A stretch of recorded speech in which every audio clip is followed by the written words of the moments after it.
তুই না এত চিন্তা করিস না, আমি সব সময় সব জায়গায় থাকি, আমি সব সামলে নেব।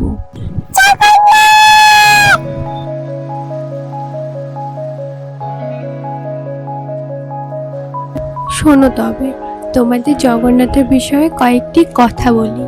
যারা জানো তো ঠিক আছে, যারা জানো না ভিডিওটি তাদের জন্য। জানো কি জগন্নাথ মন্দিরের পতাকা হাওয়ার উল্টো দিকে বয়ে চলে?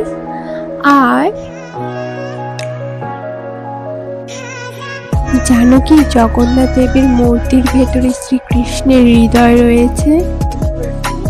জানো কি জগন্নাথ দেব দুহাত বাড়িয়ে আমাদের অপেক্ষা করে থাকে?